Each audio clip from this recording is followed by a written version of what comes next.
제품 자료 모델에 대해서 설명을 드리겠습니다. 제품 자료 모델 주제는 3장 제품 개발 데이터베이스의 첫 번째 섹션인 제품 자료 모델의 첫 번째 주제입니다. 3장부터는 이번 과정의 두 번째 파트로 들어가고 있습니다. 그래서 1, 2장은 제품 빅데이터 분석을 설명을 드렸고요. 3장부터 5장까지 3개의 장은 제품 빅데이터 분석의 3개의 구조, 제품 개발 데이터베이스, 평가 지표, 그리고 빅데이터 분석 방법을 각각의 장에서 따로 설명을 드립니다. 그래서 파트 2, 제품 빅데이터 분석의 구성 요소의 시작 장이라고 보시면 되겠습니다.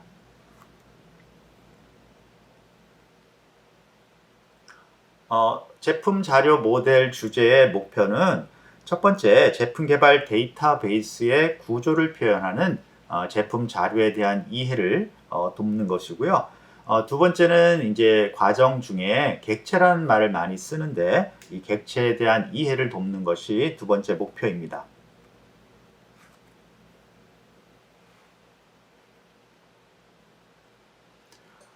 우선 간단하게 제품 개발 데이터베이스에 대해서 다시 한번 설명을 드리겠습니다. 제품 빅데이터 분석의 첫 번째 구성 요소입니다. 그래서 제품 개발 데이터베이스는 제품 빅데이터 분석의 분석에 필요한 원천 자료를 제공하는 역할을 합니다. 제품 개발 데이터베이스의 기본 기능은 우리가 운영 기능이라고 볼 수 있는데요. PDM 또는 PLM 시스템이라는 제품 개발을 종합적으로 지원하는 정보 시스템의 데이터베이스 역할을 합니다. 그래서 결과적으로 PDM, PLM을 통해서 제품 개발에 대한 정보들을 수집하고 또 제공함으로써 우리가 제품 개발에 필요한 운영 데이터를 관리하는 것이 제품 개발 데이터베이스의 기본적인 기능입니다. 제품 빅데이터 분석은 이렇게 제품 개발에 대한 통합된 자료를 저장하고 있는 제품 개발 데이터베이스의 자료를 분석 자료로 전환해서 분석 자료로 이용해서 우리가 제품 개발에 필요한 의사결정을 지원하는 것을 목적으로 하고 있습니다.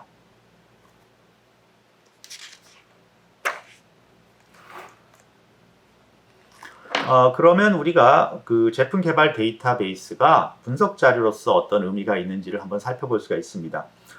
첫 번째는 지금 대다수의 제조기업들, 제품을 만드는 기업들은 제품 개발 과정과 자료 관리를 위해서 PDM과 PLM 시스템을 도입하고 있습니다. 앞에서 말씀드렸지만 제품 개발 데이터베이스는 이러한 PDM과 PLM 시스템의 데이터베이스 역할을 하기 때문에 결과적으로 대다수의 제조기업이 제품 개발 데이터베이스를 사용하거나 또는 유지하고 있다, 이렇게 볼 수가 있습니다. 또한 제품 개발 데이터베이스는 앞에서도 우리가 다뤘던 국제 표준과 또 뭐 몇몇 개의 그런 과점화된 상용 PLM 시스템 시장에 의해서 일반화된 핵심 구성 요소와 자료 구조를 사용하고 있습니다. 그러니까 제조기업에서 대다수가 사용하고 있는 제품 개발 데이터베이스의 구조나 어떤 컨셉 같은 것들이 서로 따로따로 독립적이지 않고 거의 같은 통일된 그러한 자료 구조나 컨셉을 사용하고 있다, 이렇게 볼 수가 있습니다. 세 번째로는 이른 시기부터 도입된 제품 개발 데이터베이스에 아주 오랫동안 방대한 양의 제품 개발 자료가 축적되어 있습니다. 앞에서 말씀드렸지만 초기 컴퓨터 도입, 뭐 예를 들어서 메인프레임부터 제품 개발에 이런 컴퓨터와 소프트웨어가 많이 도입됐습니다. 결과적으로 그렇게 오래된 역사를 가지고 있기 때문에 그 제품 개발 데이터베이스에는 제품 개발에 대한 자료들이 방대하게 축적이 되어 있습니다. 이러한 방대한 자료는 결과적으로 뒤에 우리가 적용할 빅데이터 분석, 제품 빅데이터 분석에 아주 믿을 만한 그러한 분석 자료를 제공하는 요소가 됩니다. 제품 개발 데이터베이스는 지식 집약적이고 비정형화된 제품 개발 과정을 종합적으로 표현할 수 있는 제품 자료를 제공하고 있습니다. 우리가 여러 가지 방법으로 제품 개발 과정을 분석하거나 이해하려고 노력을 했었지만 번번이 실패하고 있었습니다. 그 이유는 제품 개발 과정이 굉장히 복잡하고 또 제품 개발이라는 게 창의적 과정이기 때문에 이것을 우리가 정형화시키기가 굉장히 어려웠습니다. 그래서 간접적으로 우리가 이러한 제품 개발 과정을 확인할 수 있는, 이해할 수 있는 방법으로 이러한 제품 개발 데이터베이스를 사용하게 되었습니다. 이렇게 제품 개발 데이터베이스에 저장된 자료를 통해서 제품 개발 과정을 이해하고 또 그 이해를 바탕으로 해서 제품 개발 과정을 분석하거나 평가하는 것이 제품 빅데이터 분석의 기본적인 개념입니다. 제품 개발 데이터베이스는 기업의 제품 기준 정보를 관리하고 있으며 기업 내 다른 기관 정보 시스템과 연계가 되어 있습니다. 이 얘기는 무슨 뜻이냐면 제품 개발 데이터베이스에 있는 제품 자료는 생산, 고객 지원 또는 다른 부분의 활동에 기본적인 자료를 제공하고 있다는 의미입니다. 그 얘기는 결과적으로 우리가 제품 빅데이터 분석의 확장을 생각해 봤을 때 제품 빅데이터 분석이 현재는 제품 개발에 관련된 자료로 국한되어 있지만 결과적으로 기준 데이터로 사용되기 때문에 생산이나 고객 지원 또는 다른 부분에 대한 빅데이터 분석의 어떤 기반이 될 수 있다는 것을 우리가 알 수가 있습니다.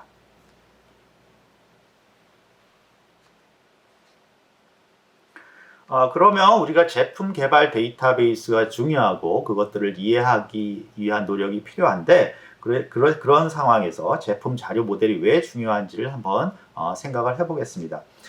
제품 빅데이터 분석을 위해 제품 개발 데이터베이스의 주요 요소를 이해하는데 그 중에서 가장 중요한 것이 제품 자료 모델이라고 생각합니다. 그 이유는 제품 자료 모델이 제품 개발 데이터베이스의 구조를 표현하고 있기 때문입니다. 좀 더 정확하게 말씀드리면 제품 개발 데이터베이스를 구성하는 객체들 그리고 그 객체 사이의 관계를 서술하는 것이 바로 제품 자료 모델입니다. 첫 번째로 이 제품 자료 모델이 중요한 이유는 우리가 지금 사용하려고 하는 제품 개발 데이터베이스는 운영 데이터베이스입니다. 그 자체가 제품 자료 분석, 제품 빅데이터 분석을 위해 만들어진 데이터베이스가 아니기 때문에 그 자료를 분석 자료로 변환시켜야 됩니다. 분석에 필요한 자료를 변환시켜야 되는데 그러한 변화를 위한 일종의 지도 역할을 하는 것이 제품 자료 모델입니다. 그러므로 우리가 제품 자료 모델을 정확하게 이해를 해야 되고 물론 이 제품 자료 모델을 이해한다는 내용은 앞에서 말씀드렸지만 제품 개발 과정이 굉장히 복잡하고 비정형적이기 때문에 제품 개발 과정 그러니까 제품 개발 프로세스랑 연계해서 어떤 동적인 면까지 고려해서 제품 자료 모델을 충분히 이해하는 것이 필요합니다. 동시에 우리가 그 제품 빅데이터 분석에서 다른 부분과 연결을 한다든가 또는 고급 분석 모델을 사용할 때 제품 자료 모델을 기반으로 해서 자료들을 준비를 해야 됩니다. 그런 의미가 있기 때문에 우리가 분석 모델을 고려하면서 동시에 제품 개발 데이터베이스의 제품 자료 모델을 고려해서 이런 분석 모델을 작성한다든가 또는 제품 분석 프로세스를 준비한다든가 해야 될 것 같습니다. 그래서 제품 자료 모델을 이용하여 제품 개발 데이터베이스에서 제품 빅데이터 분석에 필요한 자료를 선택하고 검색하고 그리고 전환하는데 지도로서 제품 자료 모델이 필요합니다. 그러므로 이 제품 자료 모델을 우리가 먼저 이해를 하고 그 이후에 제품 빅데이터 분석에 필요한 자료를 준비한다든가 또는 분석 모델을 준비한다든가 하는 그런 활동이 필요합니다.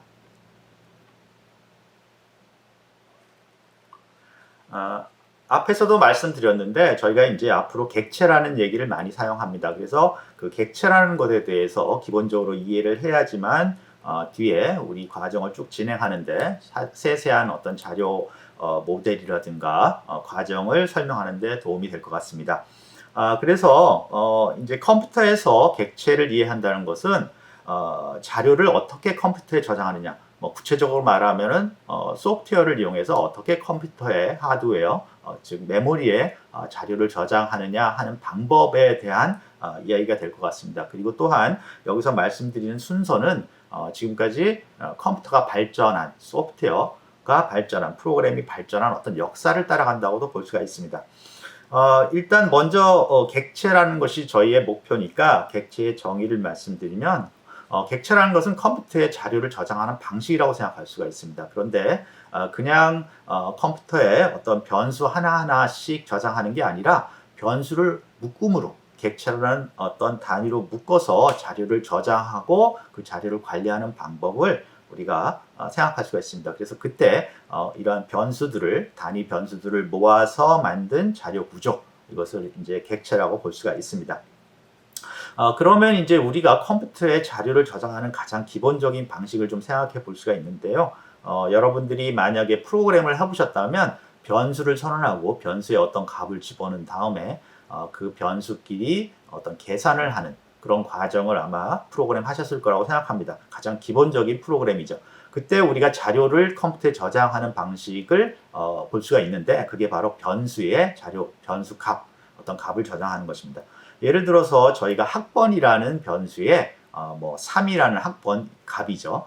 변수 값을 저장한다고 생각하면 이 학번이라는 변수는 결과적으로 우리가 가지고 있는 컴퓨터의 어떤 메모리, 그러니까 저장 장소를 뜻합니다. 메모리의 주소, 저장 장소의 어떤 주소를 뜻합니다. 그래서 학번이라는 주소에 그 다음에 값, 3이라는 값을 그 저장 주소, 메모리 저장 장치의 주소에 3이라는 값을 저장해라. 그렇게 이제 볼 수가 있습니다.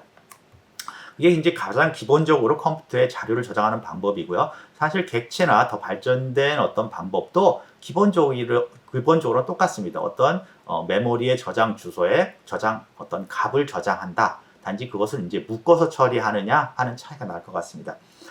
그런데 이제 아시다시피 프로그램 단위 정도면은 변수에 값을 집어넣어서 관리를 하는 게 가능하지만, 좀 더 복잡하고 자료를 더 많이 처리해야 되는 그러한 환경에서는 이런 자료를 변수에 하나씩 넣어서 처리하는 게 굉장히 어렵습니다. 그래서 그런 변수를 묶어서 처리하는, 몇 개의 변수를 묶어서 객체로 처리하는 것이 편리합니다. 예를 들어서 학번 하나씩 처리하는 게 아니라 student, 학생이라는 객체에 학번, 이름이라는 두 개의 변수를 모아서 처리하면 훨씬 편하게 되겠죠. 그렇게 이것처럼 학번과 이름을 두 개의 변수를 묶어서 하나의 student라는, 학생이라는 객체로 처리하는 것이 바로 우리가 말씀드린 객체를 사용하는 방법입니다. 그래서 예를 들어서 3번 이름 김갑동 하면 이 3이라는 이름하고 김갑동은 하나의 대상을 표현하는 값이 되겠죠. 그래서 굉장히 우리가 이런 객체 단위를 처리할 경우 자료를 효율적으로 처리할 수가 있습니다.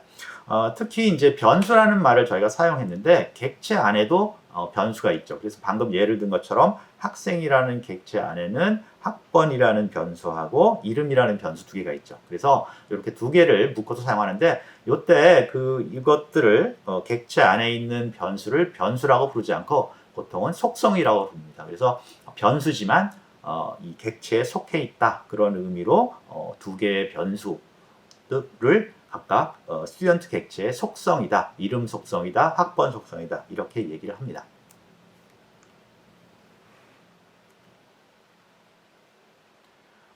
방금 설명드린 변수, 객체에 관한 그 내용을 그림으로 표현을 하고 있습니다. 그래서 거기 보면 예를 들어서 학번이 3이다. 그러면 메모리에 학번 주소, 그러니까 여기서는 컴퓨터는 이진수로 표현하겠죠. 01001, 예를 들어서 그러한 변수 주소에 값 00011 이진수로 표현한 3이라는 값을 저장해라. 그런 게 이제 가장 기본적인 변수의 값을 저장하는 장치입니다.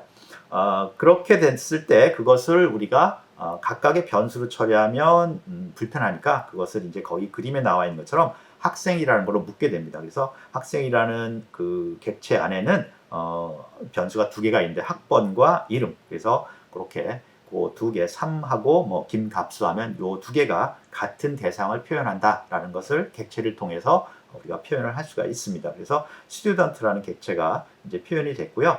거기에 이제 클래스라는 개념이 생깁니다. 클래스는 이 객체의 어떤 체계, 프레임입니다. 그래서 이 student라는 객체는 학번과 이름이라는 속성, 아까 이제 변수가 객체에 사용할 때는 속성이라고 바뀐다고, 이름이 바뀐다고 말씀드렸지만, 이렇게 두 개의 속성을 가지고 있다는 어떤 프레임, 뼈대를 표현하는 게 클래스라고 합니다. 그래서 이렇게 객체를 표현할 때 변수라는 개념, 그래서 변수가 속성으로 변하고 그 구조를 클래스라고 한다라고 그 표현이 되어 있습니다.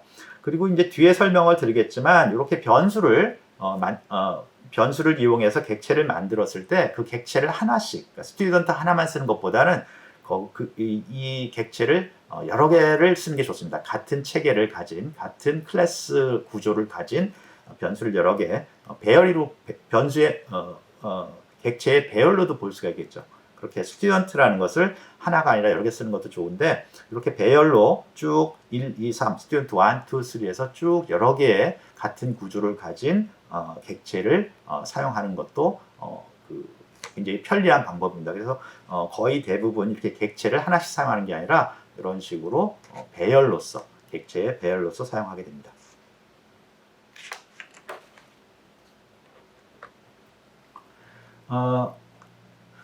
방금 말씀드린 것처럼 같은 종류의 속성을 가진, 그러니까 방금 그 예를 스튜던트 예에서는 이름과 그 다음에 학번이라는 두 개의 똑같은 속성을 가진 객체들의 모임을 클래스라고 그러고, 그 클래스를 가지는 객체들이 하나만 있는 게 아니라 배열로서 여러 개를 똑같은 구조를 가진 그 대신 이제 그 속성 값들은 달라지겠죠. 그러한 객체들을 여러 개 배열로서 관리하는 게 효율적이다. 그렇게 이제 볼 수가 있습니다. 그래서 보통 우리가 객체라고 하면 방금 말씀드린 것처럼 속성 여러 개를 묶어서 하나의 구조를 만들고, 클래스 구조를 만들고, 거기에 하나의 값을 저장해서 관리하는 게 아니라 여러 개 똑같은 구조를 가진 객체들을 여러 개 관리하는 그런 형태의 자료 관리 기법을 또는 자료 구조를 말합니다.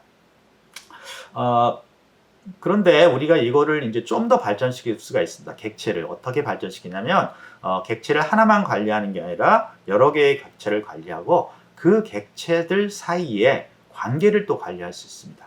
그래서 그렇게 이제 객체, 방금 말씀드린 스튜던트 객체, 스튜던트라는 뭐 이름하고 학번이라는 속성을 가진 객체를 쭉 관리하고, 또 한쪽에는 뭐 학과라는 그 학과 이름, 학과 번호라는 것을 가진 객체를 쭉 두 가지 종류의 객체를 관리하면서 어떤 학생이 어떤 학과에 속해 있다라는 이런 두 객체 사이의 관계까지도 관리한다면 훨씬 풍부하게 우리가 어떤 현상을 표현할 수가 있습니다. 그래서 이런 대표적인 객체와 객체 간의 관계를 같이 관리하는 대표적인 소프트웨어가 바로 데이터베이스입니다. 데이터 정확하게 말씀드리면 데이터베이스 관리 시스템들이 자신의 데이터베이스를 관리할 때 이렇게 객체와 객체 간의 관계로 같이 관리를 합니다.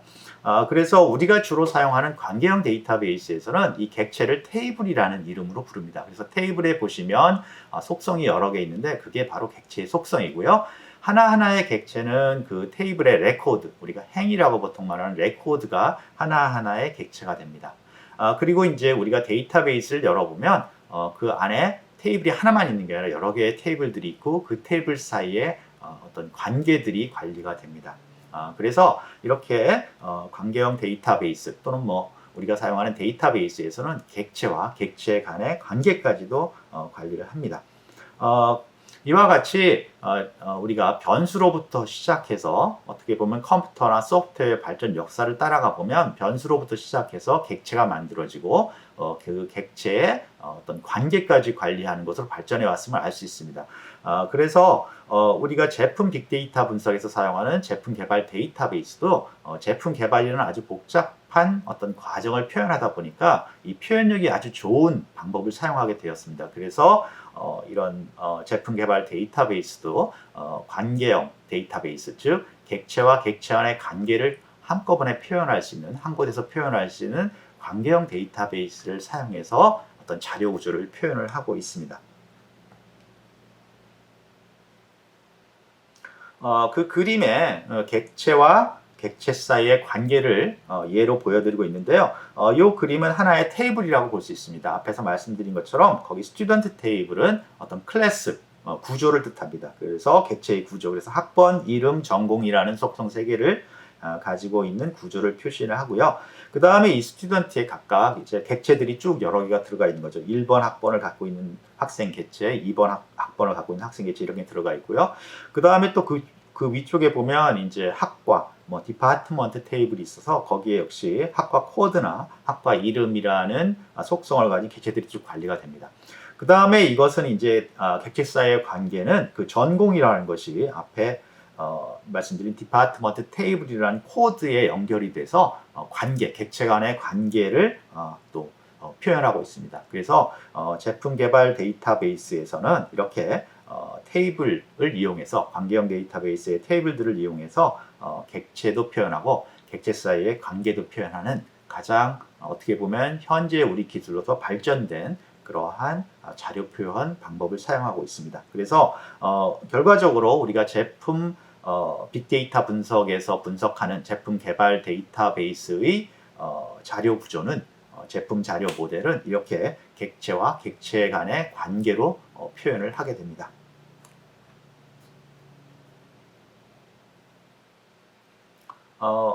질문이 몇 가지 거기 있는데요.